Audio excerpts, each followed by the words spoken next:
Hello friends, welcome back to my channel. Now today's video is based on a comment that Mohammed made. He asked a question about the ELK Stack login video that I did earlier. He's asking if I can upload the installation for Logstash. So it's going to be an extension of this video.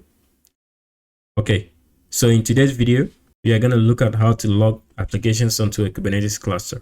And we are using all 4 tools in the ELK Stack. Filebeat is going to collect the logs from the Kubernetes nodes, namespaces, and pods, basically applications that are running on all of them. And then it's going to ship the logs to Logstash, and Logstash is going to process the logs and filter them. And if there are any transformations that need to happen, that will happen at the Logstash or in the Logstash container. Then Logstash is going to send it to Elasticsearch to store and index the logs. Now this helps with making searching the logs and querying the logs very fast. And of course, we need a user interface to display all that. And that is what Kibana is going to do. Visualizing the logs with graphs, dashboards, and stuff like that. Stick around for the entire video and let me know if you have any questions. Leave it in the comment section below. I also have a link to the GitHub repository for this project for you to use. Check that out as well. And now let's get into the video. So first, let's make sure that you have the requirements set up. You need the Docker desktop installed. Now, if you're on a Linux machine like I am, I'm on Ubuntu machine. If I do neo fetch on my terminal, this is on Ubuntu machine running Ubuntu 24. I need Docker engine installed, kubectl, and Kubernetes. For Kubernetes, I'm going to use Minikube. Now, if you're on Windows or Mac, you have to install Docker desktop. All this stuff are already installed on my machine, so I will just check it. So I can copy this command, check the Docker version. That's my Docker version. Kubectl. That's my kubectl version. And then Minikube, I'll use that to create my Kubernetes cluster. That's my version right there. So all these tools are installed already. Now, if you haven't installed them, feel free to go through my channel. I have several videos on how to set them up. Now, we are following the README. And so first, let's create our Minikube cluster. Now, I have enough memory and CPUs, so I'm apportioning 4 CPUs and 8 gigs of memory for this project. You can use less if you want to, but Elasticsearch is quite intensive, compute and memory intensive, so it's better to use more CPUs and memory for smooth running of things. So I will run this command here that will create my Kubernetes cluster using Docker as my driver. So that's why you need Docker installed. Press enter. Okay, so the cluster is ready. And I clear the screen. When I run kubectl get nodes, this is a Kubernetes Minikube cluster, so it has only one node. And there it is. So that's how you set up your Kubernetes cluster. Next, I'm going to deploy some application on this cluster. And I want to isolate them, so I will deploy it in a new namespace. The namespace for this is demo apps. So I'll run this. This should create the demo apps namespace. And then if I do kubectl get namespace, that is a namespace I just created. Now I can go ahead and create my applications, app 1 and app 2. Before we run these commands, let's look at app 1 and app 2. So app 1 is just a simple pod running the Busybox container or Docker image. And this is going to log the message hello from app 1. App 2, it's a similar application, same thing, running the Busybox. And this is going to log the message hello from app 2. I'm going to apply them by running these commands, kubectl commands. By the way, you should see that in the apps, they are running in the demo apps namespace, okay, for both of them. So when I run them here, or when I apply them here, they will run in this namespace I just created. Press enter. I'll apply the second app too. Give it a few seconds and check if they are ready. So kubectl, get pods, demo apps namespace, and they are running. Okay, next we need to deploy our Elasticsearch, and now we are going to deploy it inside a new namespace, which is called a login namespace.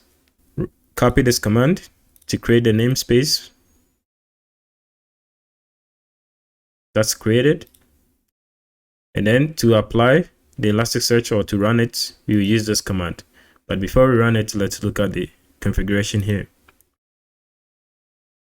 So first, we have a persistent volume claim here that is going to claim a persistent volume, but because I'm using Minikube as my Kubernetes cluster, I can use the storage class standard, so I don't have to create a persistent volume and then use the persistent volume claim to claim it.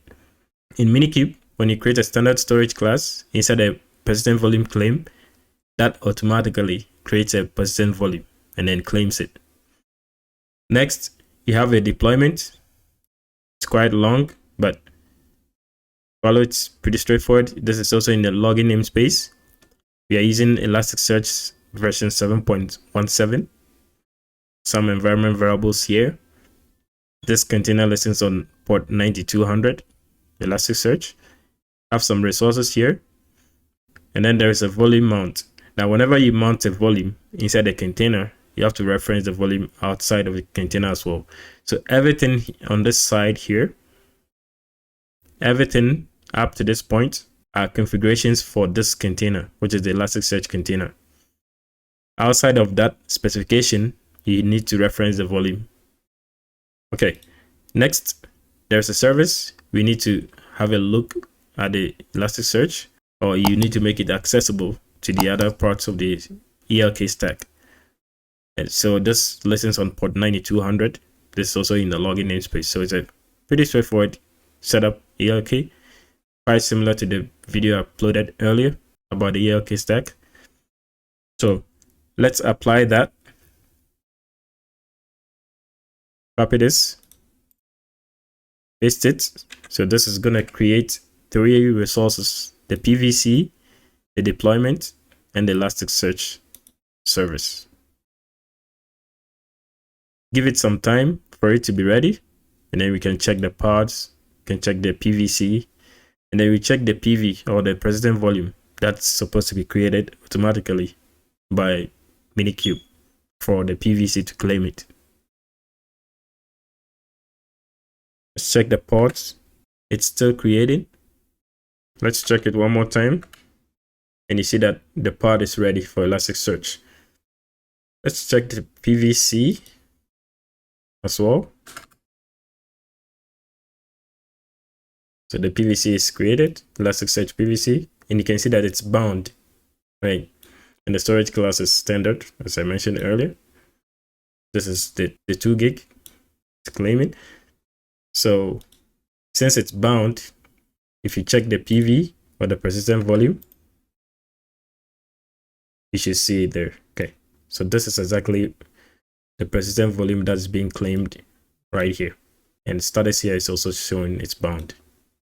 Elasticsearch is successfully set up. Next is going to be to deploy Kibana. I'm going to deploy Kibana is also in the same namespace. Let's look at a file for Kibana, kibana.yaml. This is a deployment and a service. The deployment is called Kibana in the login namespace. Only one replica. The label for this is Kibana, and I'm using Kibana 7.17. Elasticsearch is what stores and indexes the logs, and Kibana visualizes and analyzes the logs in a UI for you. Okay, so there has to be a link between the Elasticsearch and the Kibana. So an important environment variable in your Kibana setup should be the Elasticsearch host. which is the location of your Elasticsearch. And this is HTTP Elasticsearch, and the port number is 9200 for Elasticsearch. Now Kibana's port is 5601. Now for the service, I'm using node port service because we need to see the Kibana UI.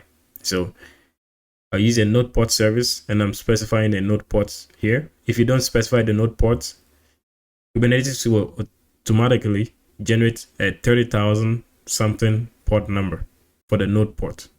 You can also expose Kibana using a load balancer. Because I'm using Minikube, that's why I'm using a node port. Let's go to how to deploy it.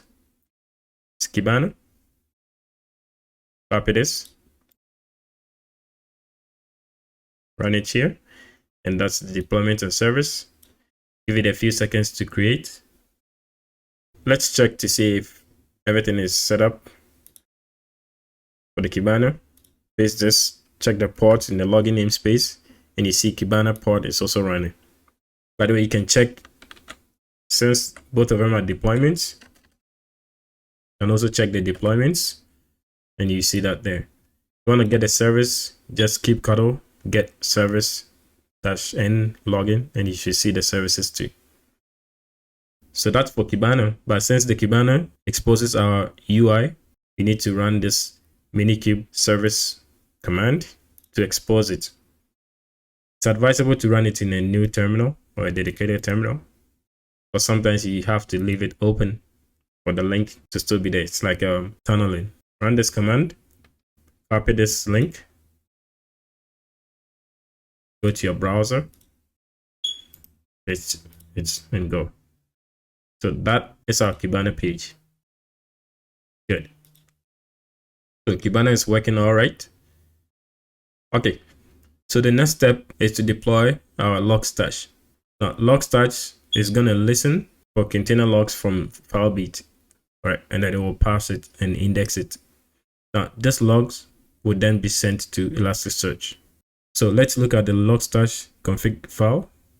Here it is. So we have a config map for Logstash, also running in the login namespace. Now in Kubernetes, we use config map to store some environment variables in our configuration, but we can also use it to decouple some applications or the configuration of some applications. So in this case, what I'm doing is I'm using the config map here to decouple this setup from the actual deployment of the Logstash and the service here. So what this is going to do is it's going to listen to Filebeat. The Filebeat port is 5044. I haven't deployed it yet, but Logstash is going to listen from Filebeat for logs that Filebeat is scraping. And then it's going to index it or parse it or whatever it wants to do. In that case, that means our output for Logstash is going to be Elasticsearch. So Filebeat brings it to Logstash, and Logstash sends it to Elasticsearch. So that's why it's the output here. By the way, this is the name of our Elasticsearch container. This is the namespace login, and this is service. It has a service written on port 9200. We want to index the logs using Filebeat dash the date, year, month, and date. And then after that, the deployment, they're calling it Logstash. They're using Logstash 7.17. The container port for Logstash is 9600. But I'm adding a container for Filebeat as well, just to expose it, which is 5044. And then there's a volume mount here for Logstash. Of course, if you define the volume mount in the container for Logstash, you need to reference it outside it. Next, the service for Logstash. Logstash is going to listen on port 5044. So I'm going to deploy this using the command in our README. The README is in the GitHub repository, link below. Let's follow it.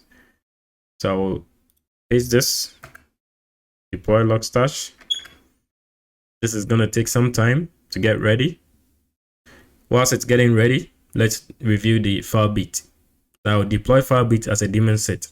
Since Filebeat is actually the application that is collecting the logs from the source, from the apps, I'll deploy it as a DaemonSet that is going to go to every container to this location, varlog containers slash whatever .log, this Filebeat is going to collect it. Now it's a daemon set because it has to run on every single node. So let's see the Filebeat config. This is it. It's going to look at this path, which is exactly what I just mentioned. And this is going to get the node or every node of our Kubernetes, then locate the logs in this path. Now, Filebeat has to push the logs to Logstash. So the output for the Filebeat is going to be the Logstash. And the location is Logstash. That's the name of our Logstash application or container. This is the namespace, and it's listening on port 5044. Now, this is the daemon set. The setup looks pretty much the same, similar to the one I used for the past video, the part 1. Just follow the configurations. You have some resource limits, some volume mounts here, then the volumes referenced outside of it with some path, and then you see some cluster role bindings. Now, because it's running as a daemon set, it has to have access to certain resources, such as the namespace, pods, nodes, etc. And what it can do is it can list, watch, and get certain things. That's also why we can use kubectl get commands, and then some roles similar to the earlier video, and then a service account linked to that. The rest is pretty much RBAC configuration files. So you can deploy this by running this command here, and that creates everything: cluster role binding, daemon set, role binding, cluster rules, and service accounts and stuff, config map as well.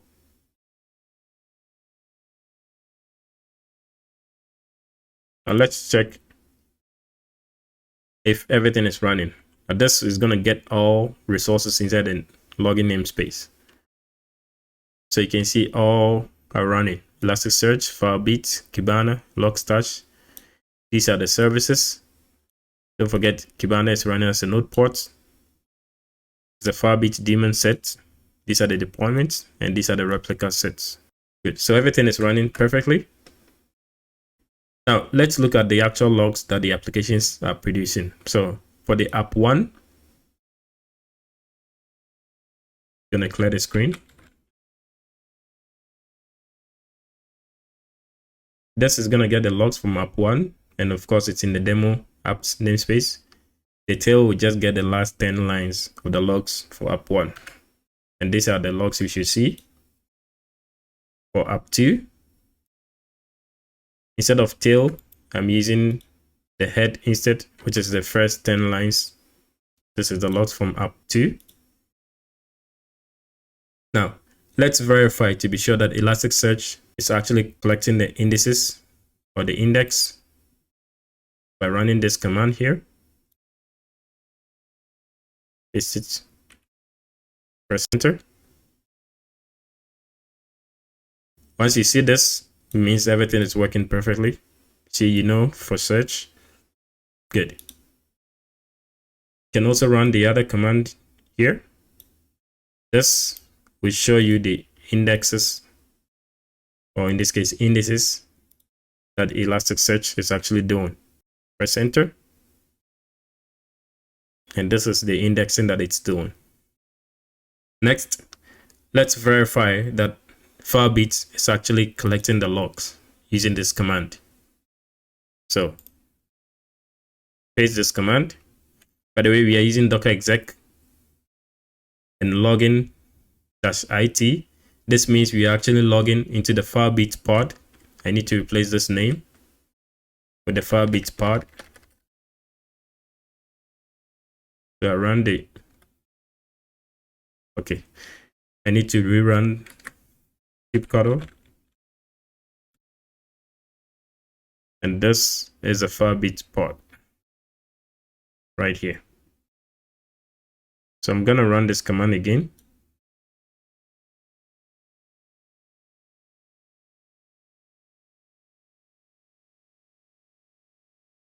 Then I'm gonna replace this with the Filebeat pod name.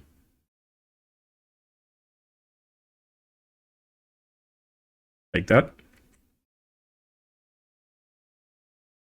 Sure, everything is fine. I need to put dash here. Press enter. And these are the logs that Filebeat is collecting. I'm going to make this a little bigger. So these are the logs from app 1, app 2, 4DNS, Elasticsearch, etcd, Filebeat. So this is pretty much all the logs. You see, everything is .log. Everything here is .log. Okay. So Filebeat is working properly.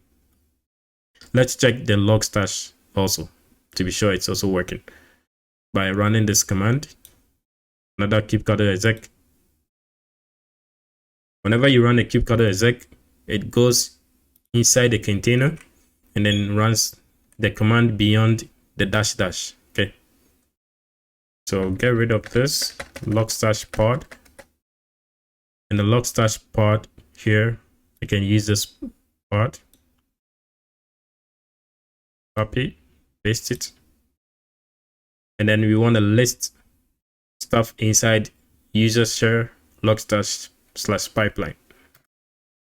And you see the logstash.conf. Now this is a Logstash configuration file. So this is also working properly. We can also view it by replacing the ls command with the cat command. And we want to view the logstash.conf. Then I will make this a cat command. And this is the configuration for our Logstash. So everything seems to be working fine. So at this point, you go on Kibana and try to explore if you can actually see the logs and if you can index it using this setup here, Filebeat dash. That's how our index of the logs is going to look like. So let's go to Kibana. Click here, go to stack management, go to index patterns under Kibana, create index pattern, and you can see logs are already coming in. Filebeat dash the year, month, and date. Year, month, and date. So our name for our index pattern is going to be Filebeat dash star. The star is a wildcard, like in Linux. A wildcard is just a symbol or a sign that's used to replace some numbers or some strings. So in this case, the star is everything for the date beyond the Filebeat dash. So I'll give it that name, select at timestamp, create index. And you see that it's saved Filebeat dash star. Click here, go to discover, and you should see your logs coming in. These are all the logs that is being collected. You can scroll all the way down. If you look at the messages, you see hello from app 1. That's the logs from app 1 that we ran right here. These are the logs from app 1. These are the logs from app 2. So messages again. This is the log from app 2 coming in. And the rest are for the other apps. You may not see the name, but these are for the other applications. Okay. You can also check the file path and the locations of the logs. Remember when we were setting up, actually over here. Yeah. So the path where the logs are located is var log containers / whatever .log. Okay, which is also what we got right here. Okay, this is the location of the logs. And so when you check the Kibana page and you go to log.file.path, you should see them here. Var log containers / the name of the application, all of them. This is app 1, 2, Filebeat, Logstash, and Kibana. You can also add filters to filter out the logs. You know, it's a lot. You can scroll all the way, and this is just for the last 15 minutes. So suppose it's been running for a while. You can filter your logs by adding a filter here. Select a field, let's say Kubernetes labels.app. I'm going to use the labels to track it. You can use anything really. And then for the value, let's say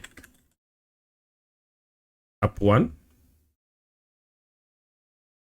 and this will give you the logs for app1. As simple as that.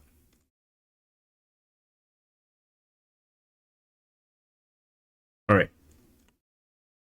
By the way, all the instructions for checking that, I have it in the README here. You can use, just follow them and you can get to that. For our next step, we want to deploy a new application. So suppose our ELK stack is set up and running, and we want to deploy a new application into it to see if it's still going to be able to pick it up. Now remember, Filebeat is running as a DaemonSet. So whatever node that an application is scheduled on, Filebeat should be able to pick it up. I'm going to create a simple NGINX application, and the configuration is right here. This is a deployment using the NGINX latest Docker image, and the container has port 80. The label is NGINX and also is going to run in the demo apps namespace. Service, I want to expose it, so I'm going to use node port service. And the node port, I'm giving it 380 port number. So when I run kubectl create nginx.yaml, this should create my nginx deployment. Paste it here, press enter. That's created the deployment and service. Give it a few seconds to be ready. And now we can go and check if the logs for that is coming in. Okay, so let's run kubectl get all in the demo apps namespace, and you see the app1, app2, and the nginx port right there. There's an nginx service, which is a node port service. That's a port number 380, and it's a deployment. This is a replica set for the nginx app, so it's running fine. Want to look at the nginx page, so on the other terminal, I'll run a similar command as the earlier one. Minikube service. Now this is the name I gave my nginx service, and this is the namespace. So this should give you the URL for nginx. Copy this. Go to your browser, paste it there, and that is the nginx page. So nginx is working correctly. Now if I refresh this, some logs should be stored from NGINX App. So let's go to the Kibana page here, and I'm going to refresh this, and I'll close the filter that I created earlier. Now let's go down to the file path. You should see NGINX, you see right there. So the logs are collecting for NGINX, and whatever message that it's outputting is going to be one of these. You may not see it, but if I go to my filter, select Kubernetes,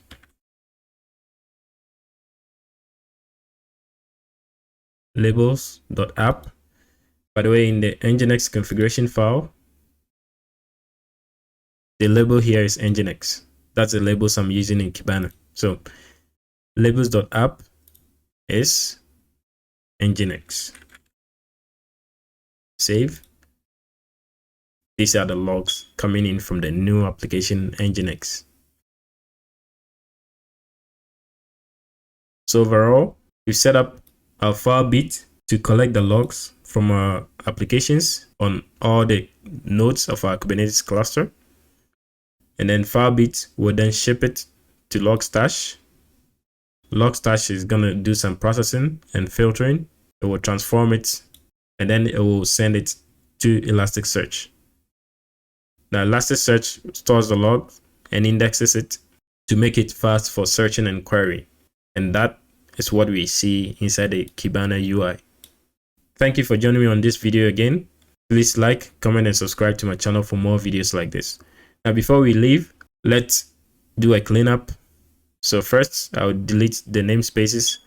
By the way, the reason why it's also good to use namespaces for Kubernetes projects, aside It's isolating resources or different projects. It also helps with cleaning up because all the apps are running in the demo apps namespace. If I delete the demo apps namespace or the login namespace, everything inside it is also deleted. So delete the login namespace. I have to delete the demo app namespace as well. Now there are a lot of stuff in there, so it takes a few seconds to delete. Okay, that's deleted. Let's delete the demo apps namespace as well. Okay, that's also deleted. And now we can go ahead and delete our Minikube cluster. So first, let's stop it. It's stopped, and now we can delete it running this command. Now the --all flag you see deletes any instance of Minikube that is currently running. Basically, all profiles will be deleted. Thanks again for joining me on this video. Please like, comment, subscribe to my channel, and I'll see you on the next one.